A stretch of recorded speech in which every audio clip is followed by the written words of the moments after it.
ધોરણ 7 સામાજિક વિજ્ઞાન દિલ્હી સલ્તનત। પ્રાચીન કાળથી જ દિલ્હી ભારતીય રાજનીતિનું કેન્દ્રમાં રહ્યું છે। 12મી સદીમાં તોમર અને ચૌહાણ રાજપૂતના સમયમાં દિલ્હી વેપાર વાણિજ્યનું એક મહત્વનું કેન્દ્ર હતું। 13મી સદીની શરૂઆતમાં સલ્તનતની સ્થાપના થઈ। ઈસવીસન 1206 થી ઈસવીસન 1526 દરમિયાન દિલ્હી ઉપર સુલતાનોના શાસનને દિલ્હી સલ્તનત કહે છે। આ 350 વર્ષ દરમિયાન દિલ્હી સલ્તનત પર કુલ 5 વંશોએ સત્તા ભોગવી, જેમાં ગુલામ વંશ, ખલજી વંશ, તુગલક વંશ, સૈયદ વંશ અને લોદી વંશનો સમાવેશ થાય છે।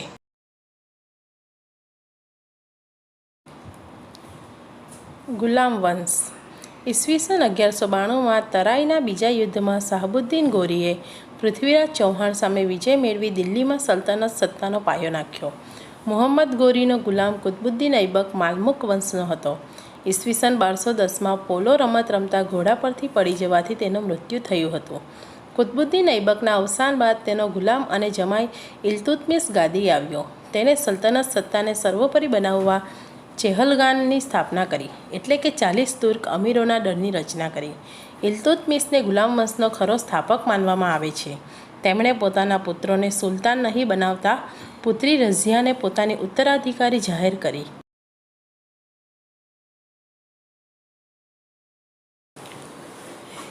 ઇલ્તુત્મિશના અવસાન બાદ થોડા સમય બાદ તેની પુત્રી રઝિયા સુલતાના દિલ્હીની ગાદીએ આવી, જે દિલ્હીની ગાદીએ આવનાર પ્રથમ મહિલા શાસક હતી। રઝિયા સુલતાના તેના બધા જ ભાઈમાં સૌથી કાબેલ અને સક્ષમ હતી। આમ છતાં એક મહિલા શાસનકર્તા તરીકે માન્યતા મળવી મુશ્કેલ હતી। તેના અવસાન પછી 6 વર્ષ સુધી રાજ્યમાં અંધાધૂંધી ચાલી। અમીરોએ ઇલ્તુત્મિશના પુત્ર નાસિરુદ્દીનને દિલ્હીની રાજગાદી પર બેસાડ્યો।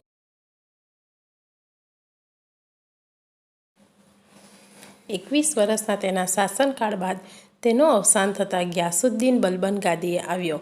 તેણે ચેહગાન દળનો નાશ કરી શાસનતંત્ર પરથી અમીરોની પકડને હળવી કરી। તેણે રાજાનું સ્થાન મજબૂત બનાવ્યું। બલબન કલા અને સાહિત્યનો પોષક પણ હતો। 22 વર્ષના તેમના શાસનના થોડા સમય બાદ દિલ્હી ઉપર ખલજી વંશની સ્થાપના થઈ। ખલજી વંશ ઈસવીસન 1290 થી ઈસવીસન 1320 જલાલુદ્દીન ખલજીએ ખલજી વંશની સ્થાપના કરી। તેમના 6 વર્ષના શાસન બાદ દિલ્હીની ગાદીએ મહત્વાકાંક્ષી સુલતાન અલાઉદ્દીન આવ્યો। તેણે ઉત્તર ભારત, દક્ષિણ ભારત અને ગુજરાત પર વિજય મેળવી સામ્રાજ્યનો વિસ્તાર કર્યો। તેણે સૈન્યના ઘોડા અને સૈનિકોની વિશિષ્ટ ઓળખ માટે દાગ અને ચહેરા પદ્ધતિની શરૂઆત કરી।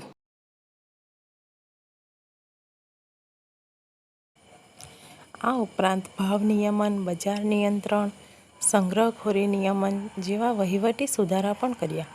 અલાઉદ્દીન ખલજીના અવસાન બાદ રાજ્યમાં અંધાધૂંધીનું વાતાવરણ રહ્યું। ખલજી રાજવંશનો અંત આણી દિલ્હીની ગાદીએથી તુગલક શાસનની શરૂઆત કરનાર ગ્યાસુદ્દીન તુગલક હતો। તુગલક વંશ ઈસવીસન 1320 થી ઈસવીસન 1414 તુગલક વંશ દરમિયાન મુહમ્મદ બિન તુગલક એક પ્રતિભાવંત સુલતાન થયો, જેણે તેના સમયમાં કેટલીક યોજનાઓ અમલમાં મૂકી, જેમાં દિલ્હીથી દૌલતાબાદ રાજધાનીનું સ્થળાંતર, પ્રતીક મુદ્રા પ્રયોગ વગેરે જેવી યોજનાનો સમાવેશ થાય છે। પરંતુ મોટાભાગની યોજનાઓ નિષ્ફળ ગઈ, તેથી ઇતિહાસમાં આ યોજનાઓ તરંગી યોજનાઓ તરીકે સ્થાન પામી। મુહમ્મદ તુગલકના સમયમાં આફ્રિકન મુસાફર ઇબ્ન બતુતા ભારતની મુલાકાતે આવ્યા। મુહમ્મદ તુગલક બાદ તેનો પિતરાઈ ભાઈ ફિરોઝ શાહ તુગલક ગાદીએ આવ્યો। ફિરોઝ શાહ તુગલકના અવસાન બાદ તૈમુર લંગે દિલ્હી ઉપર આક્રમણ કર્યું। સૈયદ વંશ ઈસવીસન 1414 થી ઈસવીસન 1451 અને લોદી વંશ ઈસવીસન 1451 થી ઈસવીસન 1526 તુગલક વંશના શાસનના અંત બાદ ખિજ્ર ખાને સૈયદ વંશની સ્થાપના કરી। સૈયદ વંશ બાદ બહલોલ લોદીએ લોદી વંશની સ્થાપના કરી। લોદી વંશનો અંતિમ બાદશાહ ઇબ્રાહિમ લોદી હતો। ઈસવીસન 1526માં બાબર સાથે પાણીપતના પ્રથમ યુદ્ધમાં તેનો પરાજય થયો અને સલ્તનત યુગનો અંત આવ્યો અને મુગલ શાસનની શરૂઆત થઈ।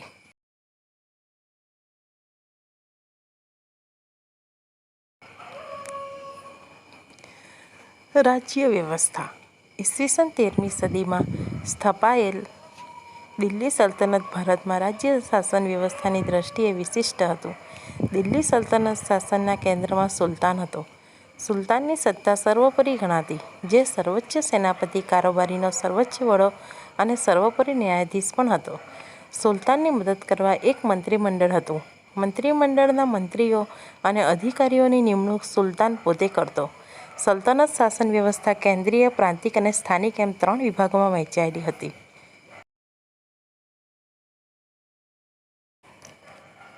કેન્દ્રીય શાસન. સુલતાન પછી મંત્રીમંડળ મુખ્ય હતું.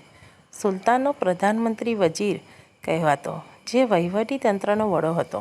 આ ઉપરાંત મંત્રીમંડળમાં સેના વિભાગ, પત્રવ્યવહાર વિભાગ, ધર્મ વિભાગ, વિદેશ વિભાગ, ગુપ્તચર વિભાગ વગેરે વિભાગનો સમાવેશ થતો હતો. આમ થોડા ઘણા અંશે આધુનિક મંત્રીમંડળની જેવી વ્યવસ્થા તે સમયે જોવા મળે છે. પ્રાંતીય શાસન. સલ્તનત કાળમાં પ્રાંતને જાગીરમાં વહેંચવામાં આવતું. ઇક્તાનો વડો ઇક્તેદાર કે મુક્તિ કહેવાતો, જે પ્રાંતની કારોબારી અને ન્યાયતંત્રનો વડો હતો. તેનું કાર્ય જમીન મહેસૂલ એકત્ર કરવાનું અને સુલતાનને જરૂર પડે ત્યારે લશ્કરી મદદ કરવાનું રહેતું. સ્થાનિક શાસન.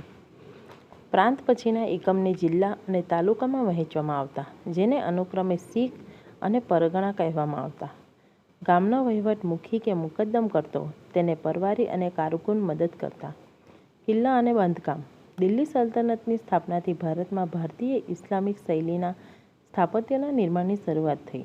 દિલ્હી સલ્તનત સમયગાળા દરમિયાન કિલ્લાઓ, મસ્જિદો, મકબરા, મકાન, બગીચા, દરવાજા, મિનારા વગેરે જેવી સ્થાપત્ય કલાની દ્રષ્ટિએ નોંધપાત્ર કૃતિઓ તૈયાર થઈ.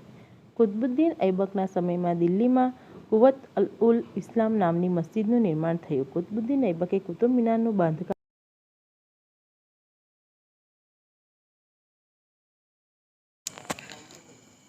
કરાવ્યું. કુતબુદ્દીનના સમયમાં તેનો એક જ માળ બંધાયો. તેના અવસાદ બાદ બાકીનું કામ ઇલ્તુત્મિશે પૂર્ણ કરાવ્યું. ફિરોઝ શાહ તુગલુક અને સિકંદર લોદીએ તેનો જીર્ણોદ્ધાર કરાવ્યો. કુતબુદ્દીન ઐબકે ઢાઈ દિનકા ઝોપડા નામની મસ્જિદ બનાવી, જે અજમેરમાં આવેલી છે. ઇલ્તુત્મિશના સમયમાં હોજ-એ-શમ્મી ઈદગાહ અને જુમ્મા મસ્જિદનો સમાવેશ થાય છે. ખલજી વંશ દરમિયાન અલાઉદ્દીન ખલજીએ બંધાવેલ અલાઈ દરવાજા નામનો પ્રવેશદ્વાર, સિરી નામનો કિલ્લો અને સિરી નામનું નગર તથા હોજ-એ-ખાસનો સમાવેશ થાય છે.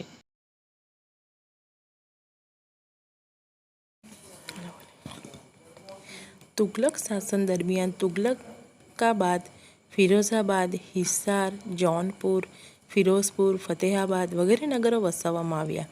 આ સમય દરમિયાન દિલ્હીમાં અનેક કિલ્લાઓ, મસ્જિદો, તળાવો, મહેલો, સ્નાનાગારો, મકબરાઓ, પુલો, સરાઈ, બગીચા વગેરેનું નિર્માણ થયું. સૈયદ વંશ અને લોદી વંશ દરમિયાન મકબરા અને મસ્જિદોનું નિર્માણ થયું, જેમાં બંદે ખાનનો ગુંબજ, બડા ગુંબજ, મોઠની મસ્જિદ અને શિહાબુદ્દીનનો મકબરો મુખ્ય છે. વિજયનગર સામ્રાજ્ય ઈસવીસન 1206 થી ઈસવીસન 1290. તુગલક વંશના નિર્બળ સુલતાનોના સમય દરમિયાન દિલ્હી સલ્તનતના વિઘટનની શરૂઆત થઈ. સૈયદ વંશ અને લોદી વંશ દરમિયાન આ પ્રક્રિયા ઝડપી બની. તૈમૂરના આક્રમણ કારણે પણ સ્થિતિ વણસી બની. આ બધી પરિસ્થિતિના કારણે ઉત્તર ભારત અને દક્ષિણ ભારતમાં અનેક પ્રદેશો સ્વતંત્ર થયા, જેમાં વિજયનગર, બહમની, માળવા, મેવાડ, બંગાળ, જૌનપુર વગેરેનો સમાવેશ થાય છે. અહીં આપણે વિજયનગર અને બહમની રાજ્ય વિશે થોડી વાત કરીશું. હરિહર અને બુક્કારાય નામના 2 ભાઈઓએ ઈસવીસન 1336માં તુંગભદ્રા નદીના કિનારે પોતાના રાજ્યની રાજધાની બનાવી વિજયનગર સામ્રાજ્યનો પાયો નાખ્યો. શરૂઆતમાં આ નગર તેમના ગુરુ સ્વામી વિદ્યારણ્યના નામ પરથી વિદ્યાનગર તરીકે ઓળખાયું. પાછળથી તેમના સમ્રાટના લશ્કરી સફળતાને કારણે વિજયનગર તરીકે ઓળખ પામ્યું. હરિહર અને બુક્કારાય સંગમ વંશના રાજા હતા. વિજયનગર સામ્રાજ્યમાં સંગમ વંશ, સાલુવ વંશ, તુલુવ વંશ અને અરવિંદુ વંશે શાસન કર્યું. હરિહર પ્રથમ અને બુક્કારાયે નાના રાજ્યને સામ્રાજ્ય બનાવવામાં મહત્વનું યોગદાન આપ્યું. સાલુવ વંશનું સામ્રાજ્ય 20 વર્ષ ચાલ્યું અને ત્યારબાદ તુલુવ વંશની સ્થાપના થઈ.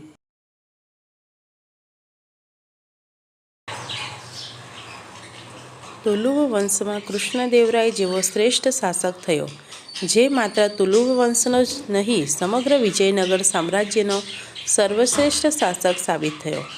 એટલું જ નહીં, તેને ભારતના એક મહાન શાસક બનવાનું ગૌરવ પણ મળ્યું.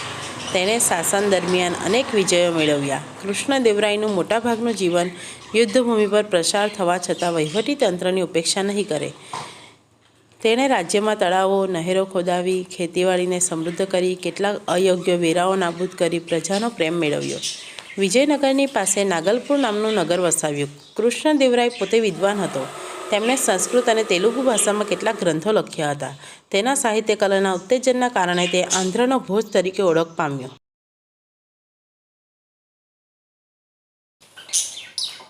કૃષ્ણદેવરાયના અવસાન પછી વિજયનગરમાં આંતરિક સંઘર્ષ અને કાવતરા શરૂ થયા. 23 જાન્યુઆરી 1565ના તાલીકોટાના યુદ્ધમાં મુસ્લિમ રાજ્યના બનેલા સંઘની સામે વિજયનગરનો પરાજય થયો. યુદ્ધ બાદ પણ વિજયનગર સામ્રાજ્ય એક સદી સુધી ટકી રહ્યું, પણ પહેલાં જેટલી ભવ્યતા પ્રાપ્ત કરી શક્યું નહીં. બહમની રાજ્ય ઈસવીસન 1347 ઈસવીસન 1518. તુગલુક વંશના સમયમાં જ દખ્ખણમાં ઝફરખાને ઈસવીસન 1356માં બહમની રાજ્યની સ્થાપના કરી. આ રાજ્યે લગભગ 1.5 સદી સુધી દક્ષિણ ભારતની રાજનીતિ પર પ્રભાવ પાડ્યો. ઝફરખાને અલાઉદ્દીન બહમન શાહ નામ ધારણ કરી સ્વતંત્ર શાસન કર્યું. તેણે નવા સ્વતંત્ર રાજ્યની રાજધાની ગુલમર્ગને બનાવી. પોતાના રાજ્યમાં અનેક પ્રદેશો જોડ્યા. બહમની સામ્રાજ્યમાં અહમદ શાહ અને મુહમ્મદ શાહ ત્રીજાનું શાસન નોંધપાત્ર છે. અહમદ શાહે ગુલમર્ગથી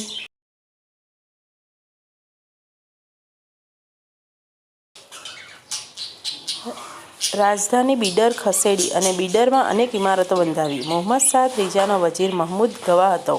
તેને સક્ષમ વહીવટી તંત્રની રચના કરી. મુહમ્મદ શાહ ત્રીજાના સમયમાં બહમની સત્તા મજબૂત બની, પરંતુ ત્યારબાદ મહમૂદ શાહ બહમની બીજાના સમયમાં રાજ્યની તમામ સત્તા વજીર કાસિમ બરીદના હાથમાં આવી અને તેના સમયમાં બહમની સામ્રાજ્યનો અંત આવ્યો. સમગ્ર સામ્રાજ્ય બીજાપુર, અહમદનગર, ગોલકોંડા, બીડર અને બરાર જેવા 5 સ્વતંત્ર રાજ્યોમાં વિભક્ત થઈ ગયું. દિલ્હી સલ્તનત શાસનનો અંત. દિલ્હી સલ્તનત શાસનની સ્થાપના ઈસવીસન 1206માં કુતબુદ્દીન ઐબક દ્વારા થઈ અને 320 વર્ષ પછી ઈસવીસન 1526માં ઇબ્રાહિમ લોદીના